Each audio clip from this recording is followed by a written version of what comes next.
We're gonna try this again.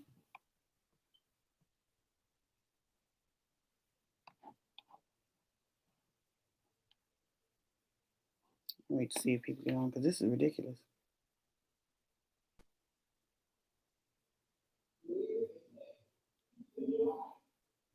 Turn that speaker off, Elijah.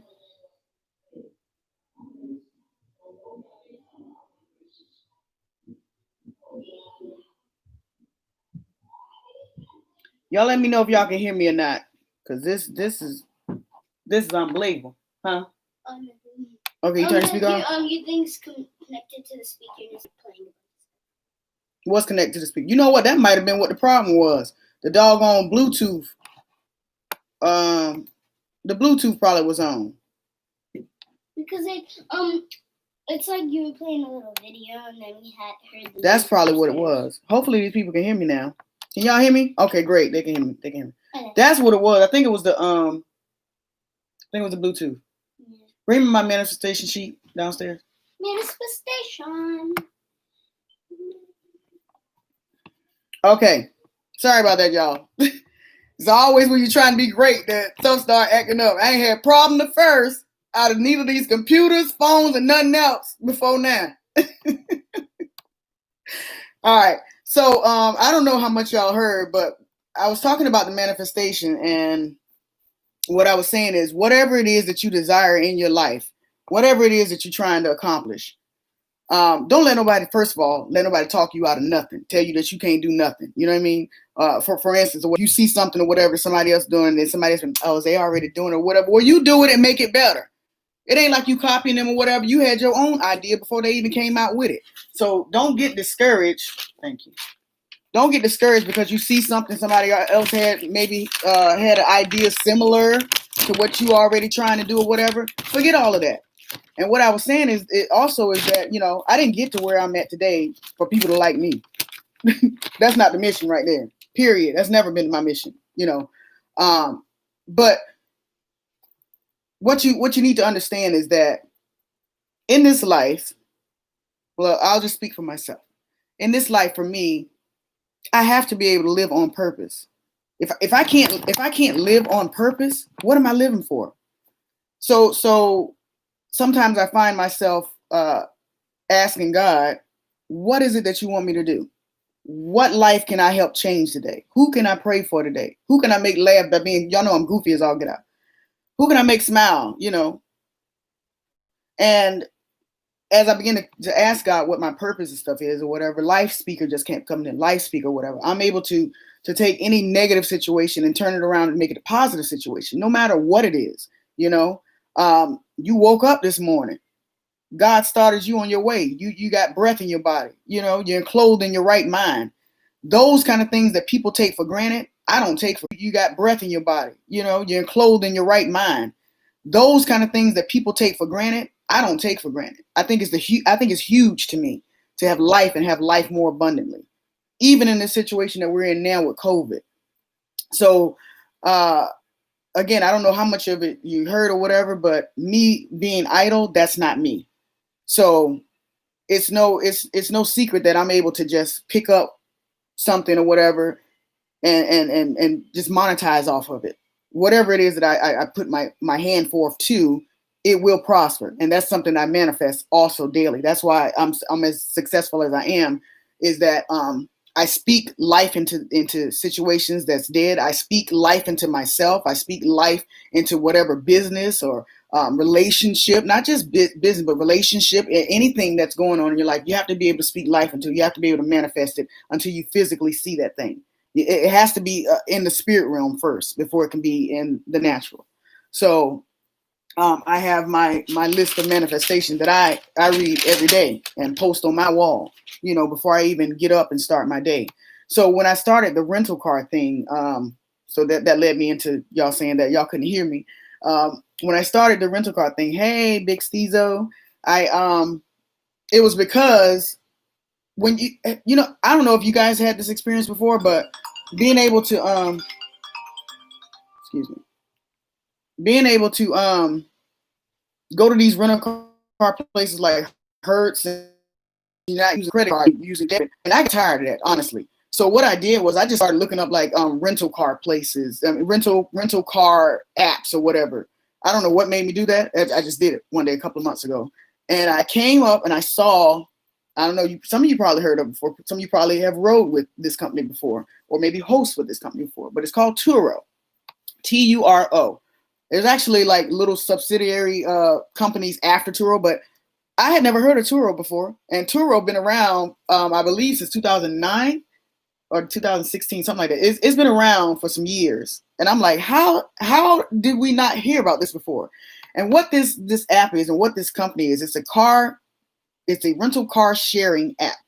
So instead of me going to Enterprise and rent cars from now, I don't even rent from those companies no more. They're actually losing money to these rental car sharing apps now. And I go to Turo, whatever, to rent, and I can rent anything from a Range Rover to a Bentley. You know what I mean?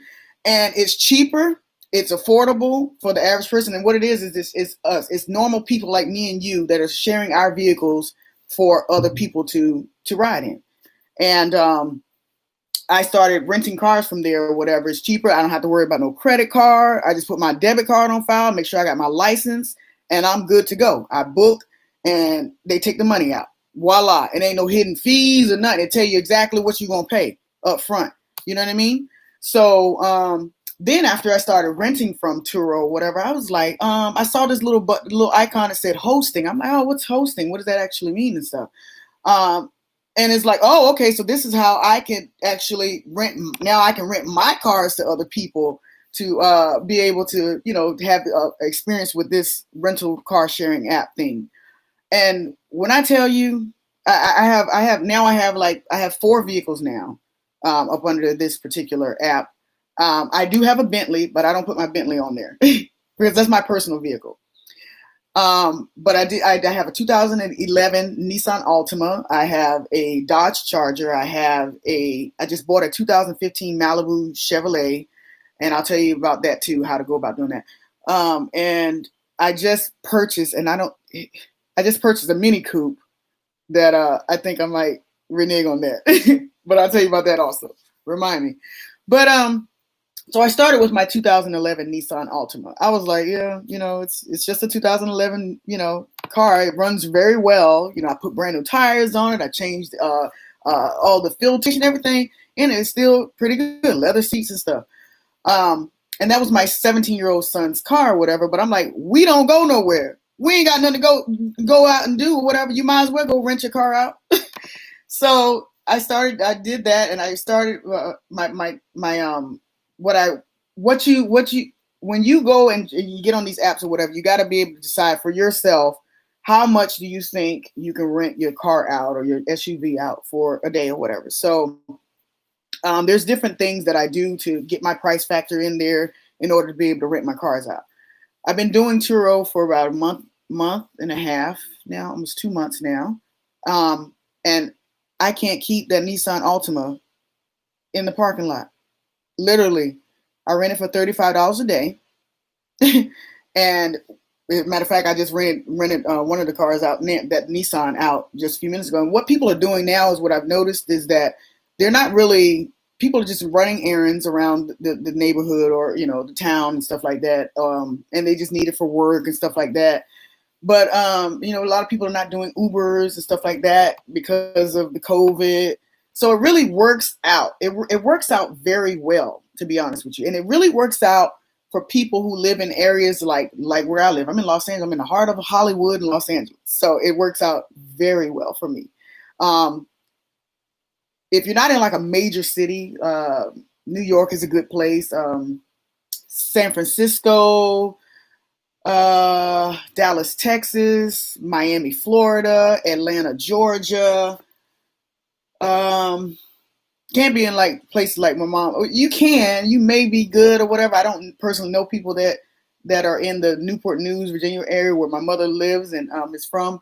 But if you're in like one of the towns that's not major, you can still rent your vehicles out or whatever. But if you're trying to rent it out actively and you want to be able to make this a business of yours, I suggest not having just like one vehicle, maybe having, at some point continuing to build on to what you have, get 2 or 3 vehicles or whatever down the line. There are people that's making 5 figures. There are people that's making 6 figures. I know someone personally that started with a Mini Coupe. She had a Mini Coupe, and she been on this app for the last, I think she only been on for 3 years or whatever. Again, I had never heard of it before. She's an all-star host. I'm a 5-star all-star host or whatever. So that helps or whatever when you're renting your vehicle out. That's what people see is the reviews and things. But this girl went from having 1 Mini Coupe, and she tells her story on her YouTube page or whatnot. But she went from having 1 Mini Coupe. That girl got like 3 Camaros, 4 BMWs, and I think she got a couple of Mustangs or whatever. And her cars are in rotation, baby. She making well over 6. She's like up there, like mid $500,000 a year, just doing Turo. She's also a Forex trader though. So from this presentation at all, whatever, get behind somebody that has already done it and is already doing it. Copy and paste what they're doing. There's no need to reinvent the wheel. This stuff is too easy. How easy is it to just be able to wash your car, make sure your car is actually in good standing, first of all. Wash your car if you're not driving it. Put gas in it. Get the app. I'll show you what the app looks like. Put the app on your phone. Put your vehicle on there. They're going to ask what your VIN number is. They're going to ask. You can't have salvaged vehicles because they don't accept salvaged vehicles. Some of the questions that were asked about the app or whatever is, what if somebody steals your car? Well, guess who's finna pay for that? Turo is. I'm not paying for it. You do have to have insurance on the vehicle, your own personal insurance. But Turo, in addition to your own insurance, Turo also insures your vehicle up to $750,000. So if somebody steals it or if somebody gets into an accident or something like that, Turo will cover that amount. So I'm not worried. I'm not worried about any of these vehicles that I have. One thing that I decided when I first started was that I'm not going to put vehicles on there that is very personal to me, like my Bentley. I'm not doing that. You know what I'm saying? Because you mess up my doggone Bentley, yeah, they're going to fix it or whatever, but it ain't going to be the same. I don't want that. So I put vehicles on there that are not really organic to me, or that I don't have like a passion for, or just a strong sense of ownership for on it, or just you can just like a vehicle that you have laying around that you just don't drive. We're not driving right now. Ain't nobody really doing nothing and going nowhere. So I put vehicles like that on. Not that people are messing up vehicles, because that's not really happening that I saw, but you don't want to put high value vehicles on there, high end vehicles on there. Chevrolet, Nissan, Toyota, Hondas are good. The Mini Coupes are good, that are actually renting out a lot.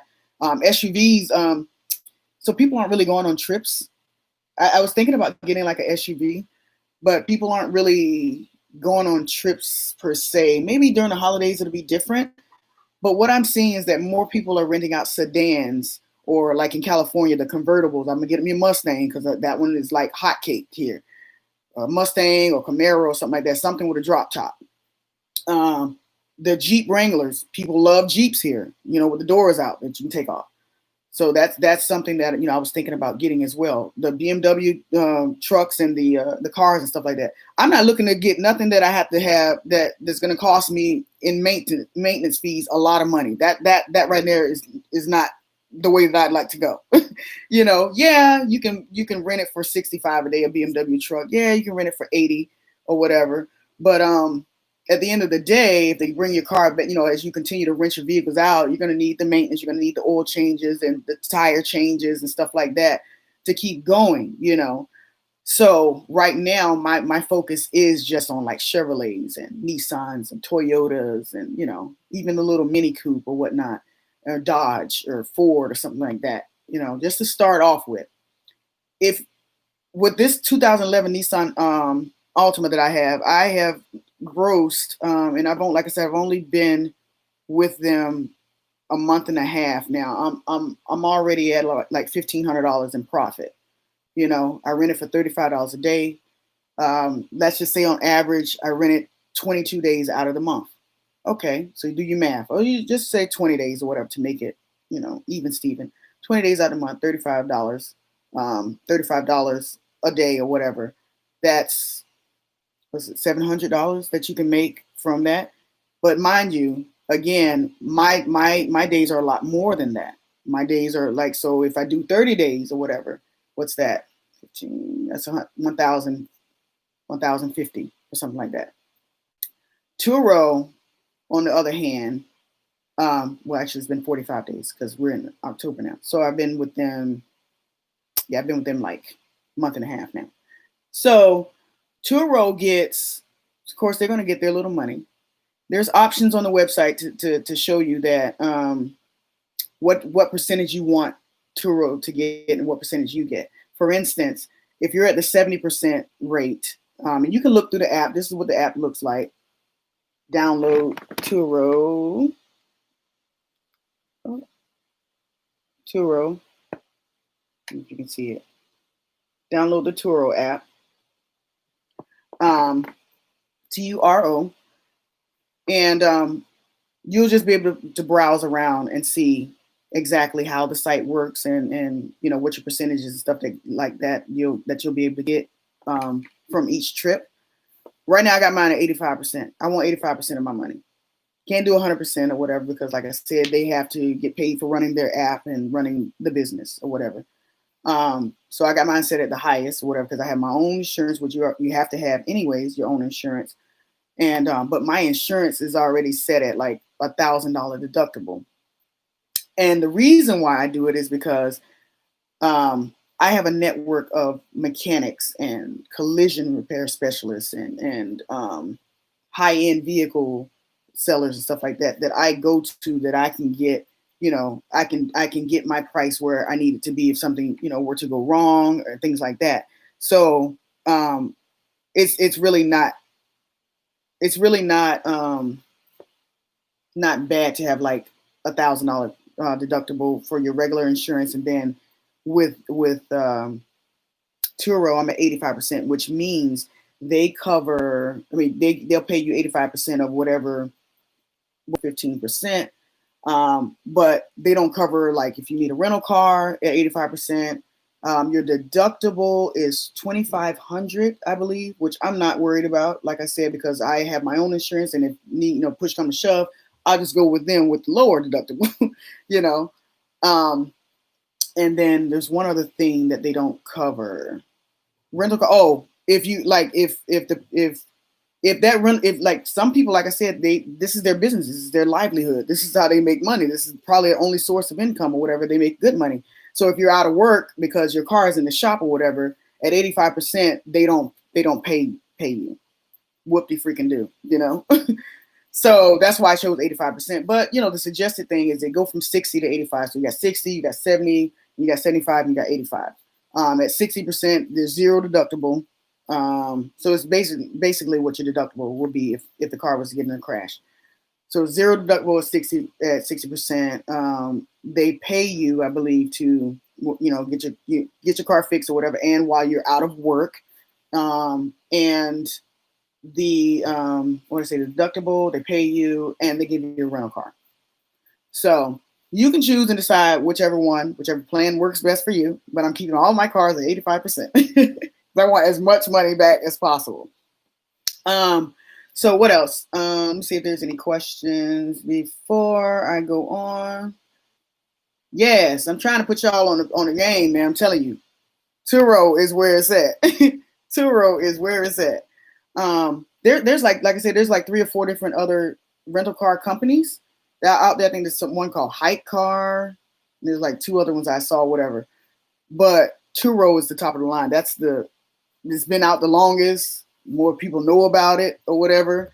And they putting regular traditional rental car businesses out of business. There's a guy in Florida right now that my nephew knows. This man, what he do, he leases vehicles, 4 Camaros and a couple of doggone Maseratis, I think he has. And his stuff is, he got his stuff laid pretty much. And he's a 6-figure earner on Turo as well, 5-star, all-star host or whatever. Been doing it for a couple of years. Young guy, 24, 25 years old. once you get a cycle of how you want to do things and how it's going to work on the app or whatever, you'll be able to see where you need to what's your price action, what you need to put your car down, list your car for, what kind of vehicles are really popping, what city that you're in. Maybe you need to put down an address that's like closer to a major city and park your vehicles there or whatnot.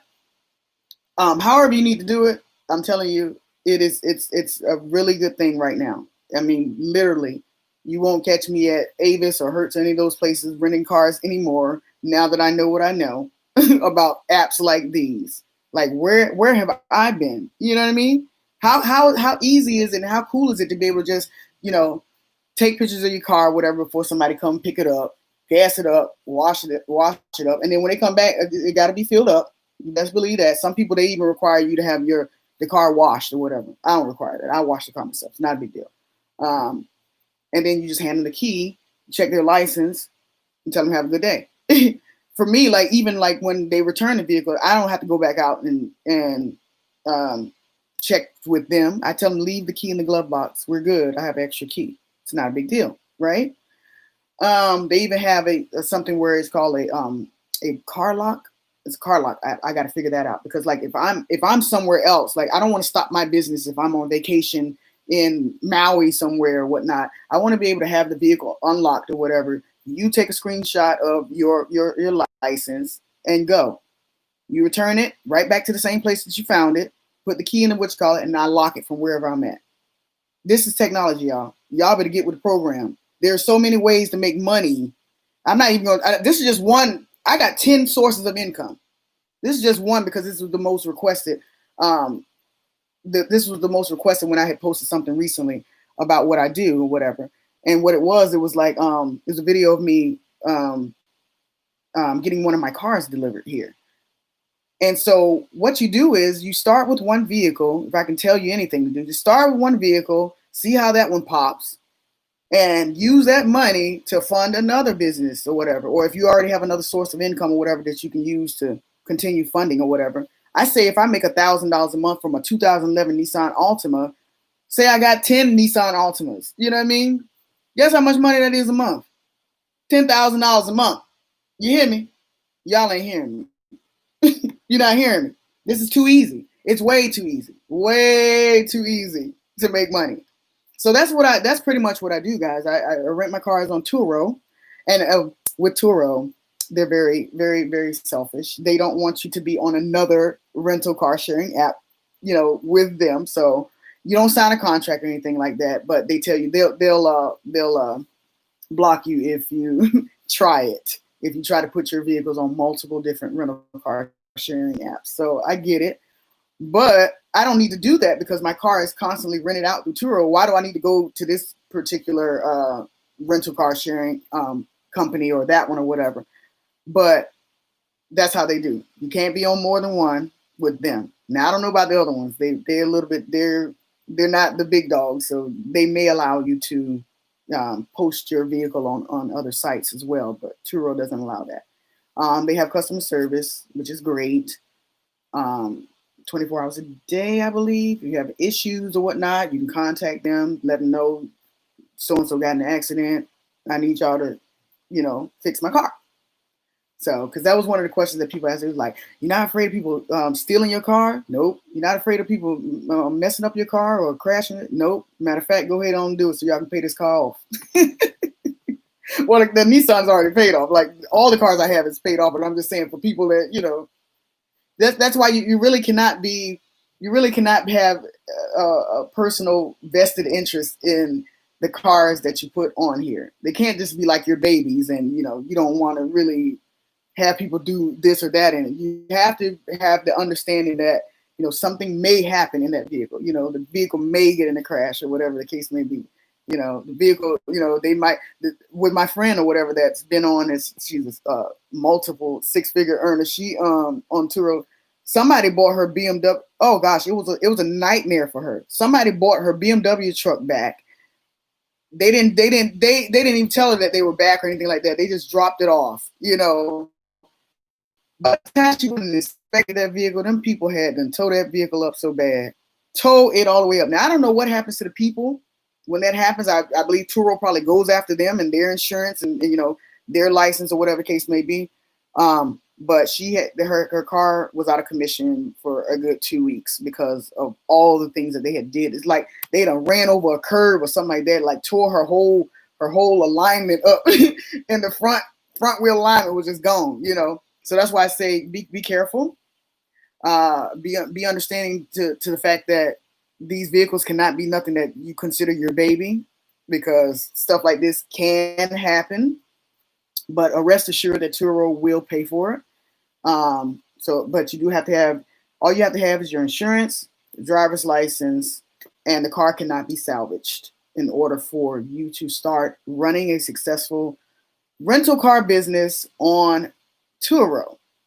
Now, before I go into how I get other cars, let me see if I have any questions. You know, does anybody have any questions on how this whole process works? I'd be happy to answer them for you.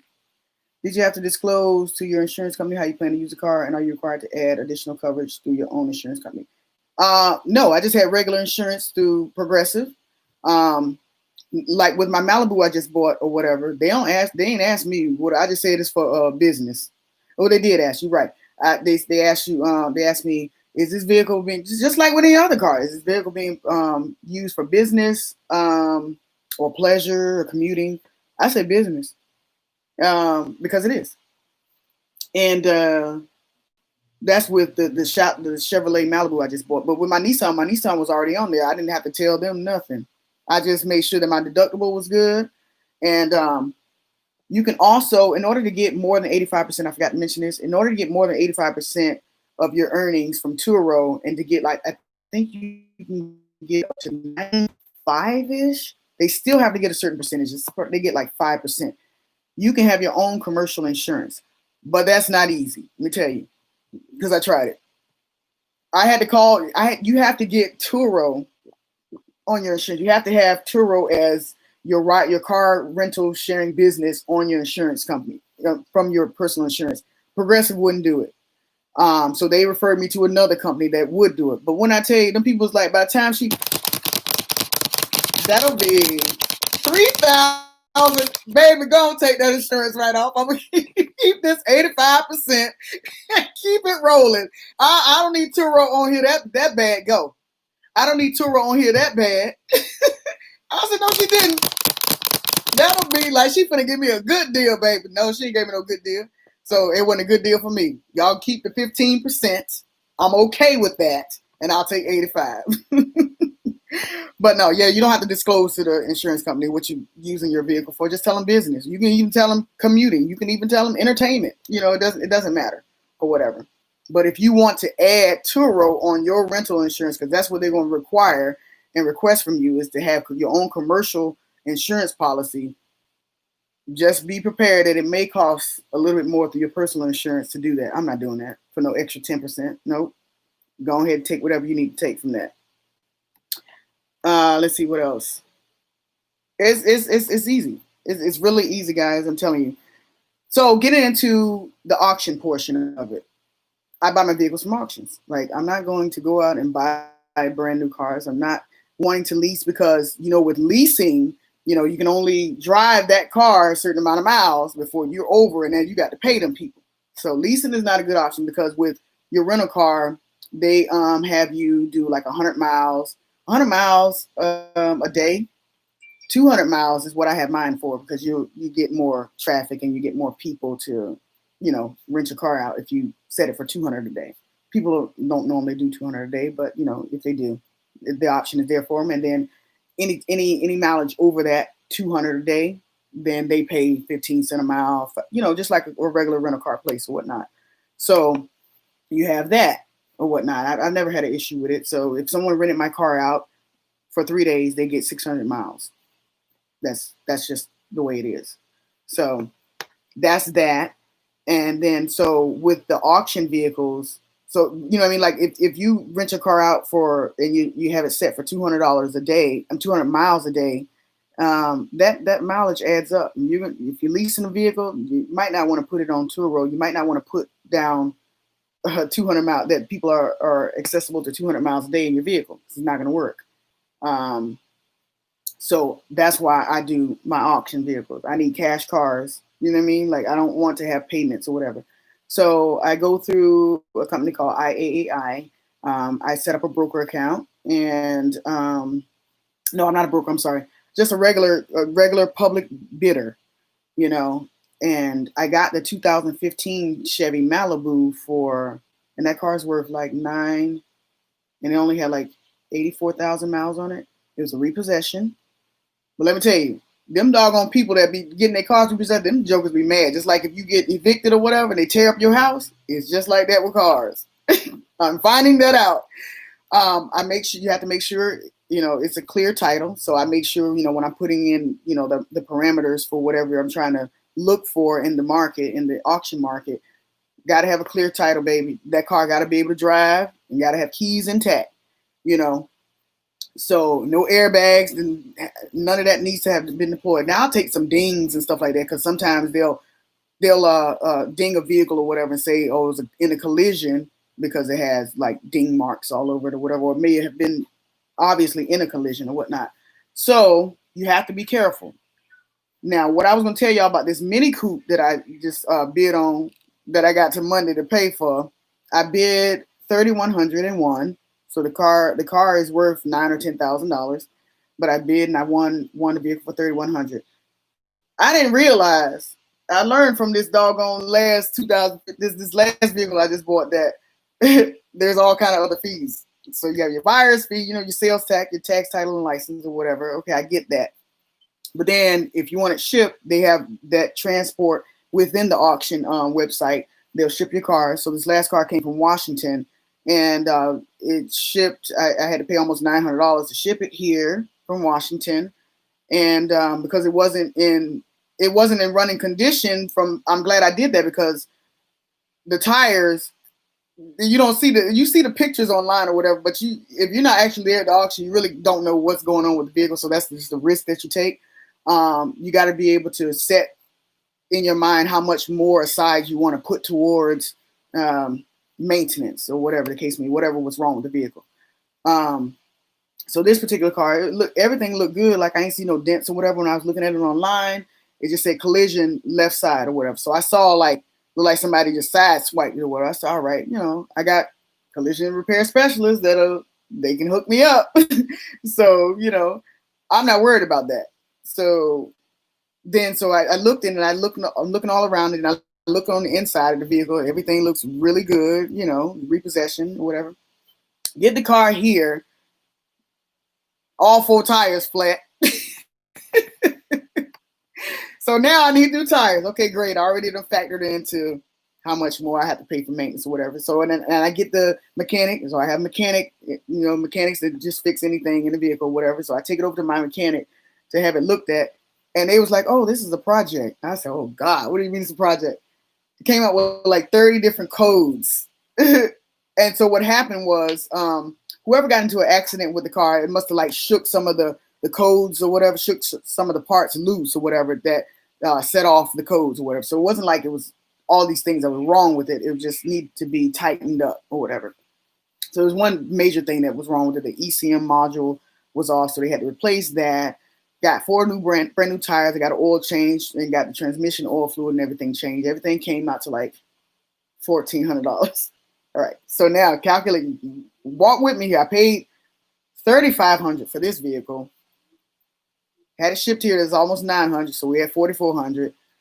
Little taxes here and there. That costed almost another $1,000. So everything together, shipping it here was $5,400. And then I just spent another $1,400 just making sure that the vehicle is in great shape for my renters. So the vehicle ended up coming up to $6,800, but the vehicle is still worth like $9,000, $10,000, $11,000 if I were to sell this vehicle in the private sector, or even to a retail car salesman. So I still made out.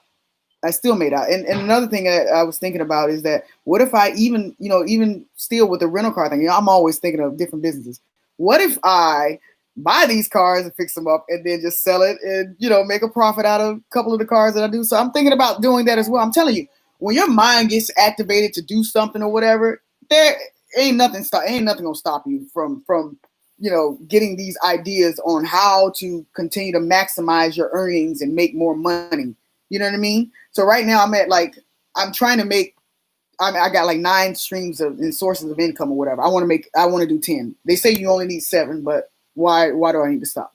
You know what I mean? Why do I need to stop? So that's where I'm at with that. So start with one vehicle. Just to recap, start one vehicle. When you want to get more vehicles, I wouldn't suggest leasing them. If you want to go and buy a vehicle, make sure that it's already mechanically sound. There's no problems or issue with it.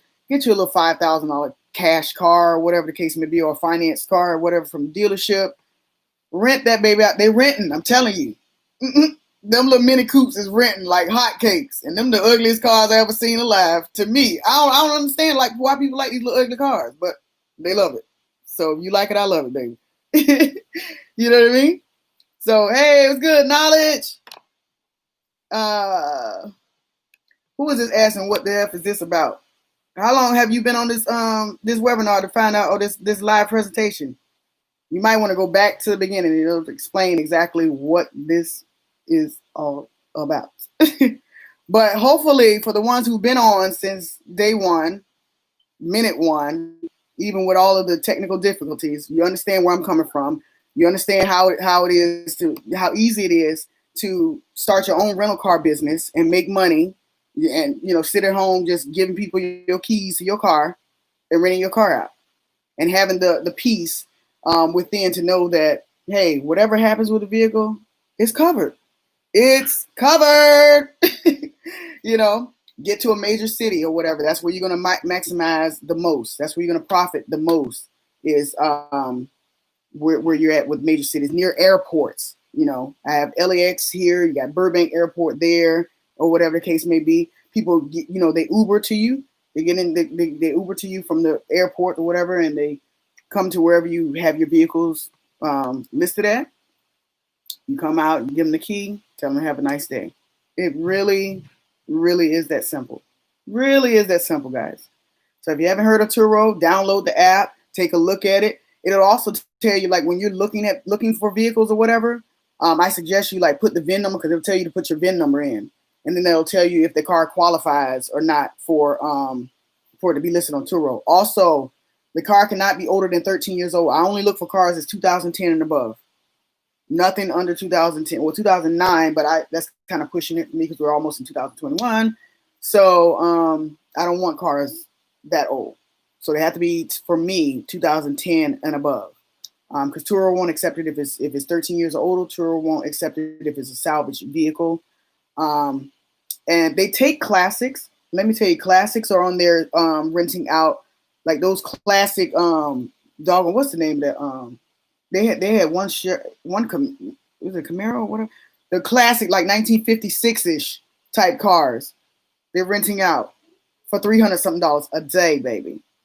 And people are actually renting these vehicles. So any kind of car you have, it will rent. It will rent. I promise you that, especially if you're in a major city. Especially if you're in a major city. How you spell it? T-U-R. Let me see. Let me put it right here. Turo. It's a Turo app. And where I get my cars from my auction is, put that in there too, IAA.com. Some of them had some sweet deals. I saw a Range Rover. Golly. That Range Rover, they wanted, you can do it to where it's a buy now and you just purchase it right then and there. They wanted, that vehicle was worth $70,000, $80,000. They wanted $40,000 for it. It ended up selling for $29,000. I'm like, golly. I'm like, it was nothing wrong with it. Nothing wrong with the vehicle at all. Because they have to list if something is wrong with it. If it's like a transmission damage or if it's been in a collision, none of that. None of that. No repossession or nothing like that. They just were selling the vehicle probably from like a dealership or consignment from a dealership or whatever. They just wanted to sell it to the auction. I was like, oh, man. The sweetest deals come from like when you switch over from a personal account. Right now, I have a personal account to a broker. The people that have broker, you don't have to have a license either. People who have a broker account that's bidding and on this auction site, they get the better deals. They get the doggone. I seen a 2020 Camaro. It had like a side swipe to look like on the left side or whatever. Everything clean inside or whatever. It wasn't salvage or anything like that. Only accessible to people with broker account. And the bid started at like 8,000. 2020 Camaro, fully loaded, and I think they ended up selling that for like 11. This is a 60,000. Y'all don't understand. These cars, they have high end and low end. They have whatever you need at the auction. I know people don't want to really buy nothing they can't physically touch and physically see or whatever the case may be. But if you're in a position to buy these kind of vehicles and then estimate how much you want, that you may feel like you need to put into it, mechanically wise, or you get a network of mechanics and collision repair specialists, or high-end vehicle specialists, or Honda dealerships, mechanics or whatever, people that whatever you network with and do business with, golden. It'll run very smooth for you. Things will run very well for you. So yeah. What else? Let's see if there's anything else I left out of that. No. My goal is I wanted to have like 10 vehicles, but I figured like if I get a little bit more high-end vehicles than my 2011 per se Nissan, then I can list it for $50 or $60 a day. $50 or $60 a day, renting out for 30 days, that's $1,800 a month for that one car. Say I get 3 more, 4 more, 5 more. $1,800 times 5 is $9,000 a month. Y'all don't hear me. Okay, no, I'm not going to delete it. It's going to be up here. So I know I've taken up a lot of y'all time. If there's no other questions or comments or whatever, y'all can hit me up anytime. Y'all know I'm on Instagram faithfully. Cindy Mo 2.0. I'm on Facebook, Cindy Mo. I'm on YouTube, Cindy Mo. I'm on TikTok, Cindy Mo. Everything's Cindy Mo except for Instagram is Cindy Mo 2.0. And yeah, y'all let me know what the deal is. If you have any questions about the process and how it works or whatever, I'm here. I'd like to see y'all succeed just as much as I succeed in this business and different things that I'm doing or whatnot. And it really is that easy. I promise you it is. And that is the name of the game. So I'm gonna wait a couple more minutes, couple more seconds or whatever, see if there's any more questions before I log off. And I just pray that you all have a very blessed and prosperous weekend. Whatever you decide to do, stay safe. And just stay prayed up and manifest it. That's it. Again, you have to come back and watch. Thank you for sharing. You are very welcome. I apologize for the technical difficulties earlier, guys. But as always, when you're trying to be great, honey, is when things just go wrong. But it's all good. We here. This will be up, and feel free to share it and share with others who don't know. Stop renting from regular rental car companies. They taking y'all money and we putting them out of business every day. Regular people like me and you, regular people like me and you, starting rental car businesses, putting Avis and Hertz and Enterprise and all those companies, high-end, high-cost companies out of business. You don't need a credit card to rent. You don't need, and I don't even do 24-hour advance notice. No, you need a car today? I got it for you. Just like today or whatever. I just had somebody pick up the Nissan, and because I don't drive it, right? And they were like, I need a car within the next hour. You get more people that way. You get more people that, the less time that you put on there that your cars are available, the less, prep time, then the more money you make. the more people you'll have rental vehicles out, the more people that you'll have keep coming back to you. You know what I mean? So, as a matter of fact, hold on, because my Chevy just rented. AJ, AJ, pull up. Tell him the Chevy done rent it out. I need him to go wash it up, wash it up, make sure it's gassed up. Oh, what's going on here? I need him to wash. He come. I'll let him know. Wash the car, put gas in it real quick, cause the car I need you to go gas it up and put gas in it and wash it up or whatever. Somebody's coming to pick the Malibu up in the next hour at 2:30. So go ahead and do that real quick for me. Okay. And then also, you guys, like, if you have family members that can help you out with this, by all means. They ain't doing nothing else. He driving it. He got a license. Boy be 18 in March. So, you know, give him a couple of dollars or whatever to do what he have to do. You take it around the corner of the car wash. Take it around the corner, get it gassed up. Go park it. The people let me know they're here. He go bring them the key. Voila, you're done. You get paid at the end when they bring the car back. And all of a sudden you get a cha-ching. You have been paid. This is the kind of money I'm talking about that I ain't got to really work for. Y'all better hear me today. And if you don't learn anything else from me, or for you know, from me or from this live stream, whatever, just know that money is there. There's so many avenues and so many ways life will be smooth. I promise you. But I love y'all, man. I love y'all. And I thank y'all for tuning in. And this video will be up on my page. I will not take it down to help somebody else. But have a great weekend, and I will talk soon. And you know what? Maybe I'll probably divulge what else I do, other things that I do as my other sources of income at a later date. You know, depends on how many people ask. But people really was asking about this. So hopefully I was able to answer all your questions and concerns. And you know how to hit me up if you do still have questions about this process. And I'll be able to help you out. Yes, ma'am. Yes, ma'am. Love you, girl. Y'all have a good day. Now, how you end this stream? Oh, here we go.